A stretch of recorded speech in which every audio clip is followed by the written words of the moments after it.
For more on that and the fallout from his incredible reporting, I'm joined by Jeffrey Goldberg. He's the editor-in-chief of The Atlantic. And first, Jeff, maybe I start a little bit with the reaction to this story from the White House.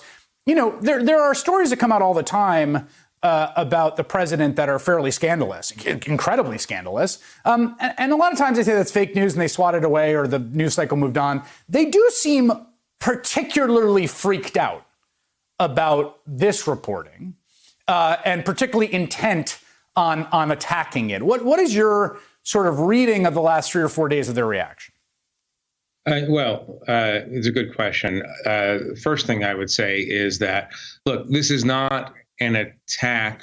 These are not reports of an attack on, say, immigrants or black people or something like that. Something that we expect from Donald Trump, and something that his base might actually help him with his base. This could hurt him with his base. You know, the second thing is I think there's a lot of nervousness in the White House. And again, you know, I'm not commenting on anything having to do with my sourcing or other reporters sourcing, Fox, Washington Post, whatever. But you know, there's a deep hostility and mistrust in the White House of current and former generals, people who lead the military. We saw that today. Donald Trump did something that I've never seen before. He attacked his own service chiefs. He attacked his own leaders of the armed forces, called them war profiteers. I mean, even in the sort of phantasmagorically weird 2020 race, that's still something. But I think it has to do with the fact that this is the kind of accusation that sounds believable, and also goes directly to a core constituency that Donald Trump obviously needs to keep energized come November. Yeah, we should note that there's been polling of active duty service members in which he's underwater with them. There's been an interesting sort of officer enlisted split, but he's been losing ground even with enlisted members. He's gone from a net positive of 9 points to a net negative of 12 points. You can see that there. That's the latest Military Times polling. You just mentioned what he said today was pretty remarkable. Briefly sort of like channeling a kind of like left anti-imperialism vis-a-vis his own service chiefs, although it's completely like made up and fabricated because in the next breath, he's constantly bragging about how big the Pentagon budget is and how Raytheon is making off like a bandit. But I want to play that clip just to get your response to it. Take a listen to what he said. I'm not saying the military is in love with me. The soldiers are.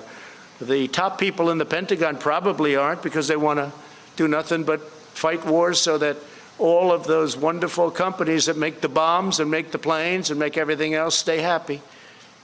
But we're getting out of the endless wars. You know how we're doing.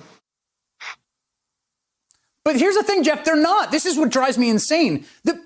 We have expanded our footprint. We've expanded bombings in all the theaters of war. This is an absolute con, this idea that the great anti-war Donald Trump has some revolt on his hands from the generals. Yeah. Well, first of all, as you well know, the generals are usually more hesitant to go to war than, not usually, often more hesitant to go to war than civilian leaders for some obvious reasons.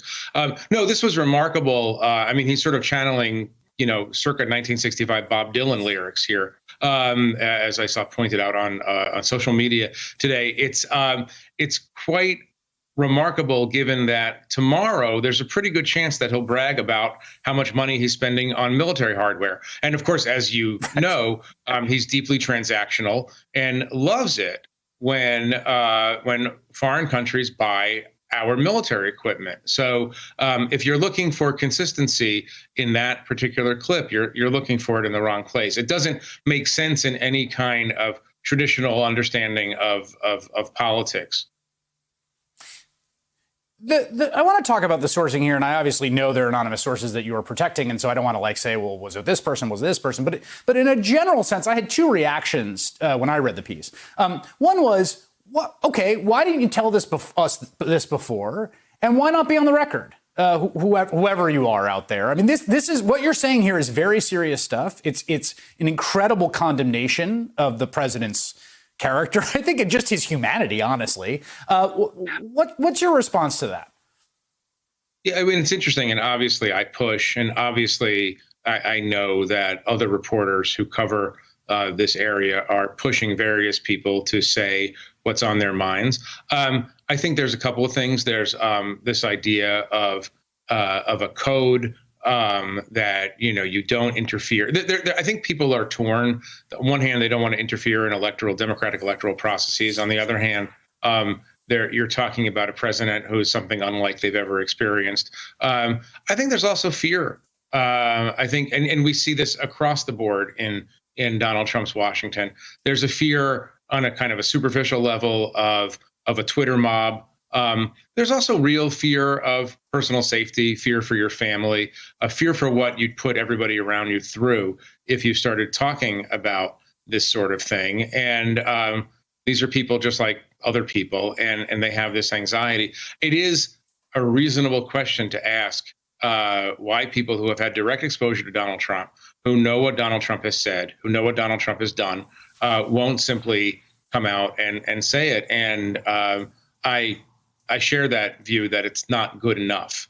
But, like other reporters, I'm always balancing out the moral ambiguities and complications of anonymous sourcing with a public's right to know. I mean, the sources are not anonymous to me. Jennifer Griffin said that from Fox News when she was challenged. And I trust these sources. These are people in the various rooms. And but yeah, obviously it would be better if people would attach their names to what they know. Final question for you.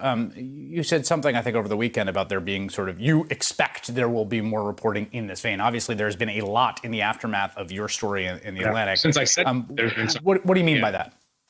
No, I mean just that. I mean, I know that there are a lot of reporters moving around on this story, people with excellent sources, people who are excellent reporters.